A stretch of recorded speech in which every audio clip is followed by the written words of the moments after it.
एक समय की बात है। एक गांव में एक गरीब किसान अपने परिवार के साथ रहता था।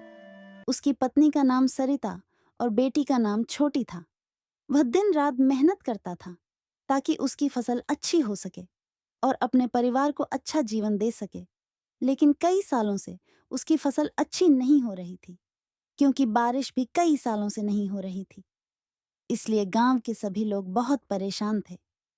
एक दिन किसान सरिता से कहता है कि अगर इस साल भी बारिश नहीं हुई तो हम क्या खाएंगे?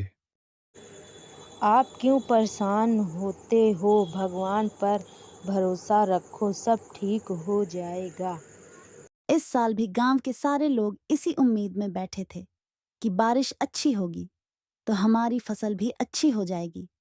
लेकिन बारिश नहीं हुई और गांव वालों की सारी फसल खराब हो गई और गांव वालों के पास शहर जाने के अलावा कोई और रास्ता नहीं बचा था।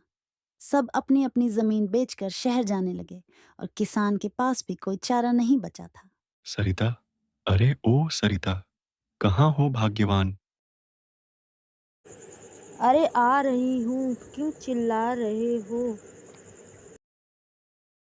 मैंने सोचा है कि हम भी अपना खेत बेचकर गांव छोड़कर शहर चले जाएंगे। आखिर अब यहाँ क्या बचा है? और यह सारी बातें छोटी सुन रही थी। वह गांव छोड़कर नहीं जाना चाहती थी, क्योंकि उसे गांव बहुत पसंद था।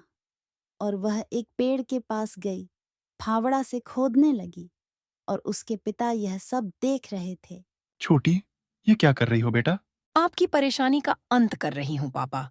आज से आपको बारिश का इंतजार करने की कोई जरूरत नहीं, क्योंकि यह नाली हम ले जाकर नदी में मिलागे और हमारे गांव तक पानी आने लगेगा और फिर हमें अपनी जमीन बेचकर शहर नहीं जाना पड़ेगा।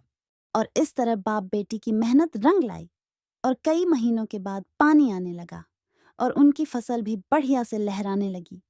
अब गांव वाले बहुत ही खुश रहने लगे। एक बार फिर से उनकी खुशियां और उम्मीद लौटी। इस कहानी से हमें यह सीख मिलती है कि जब इरादा पक्का हो तो कोई भी काम मुश्किल नहीं होता। Please like, share and subscribe.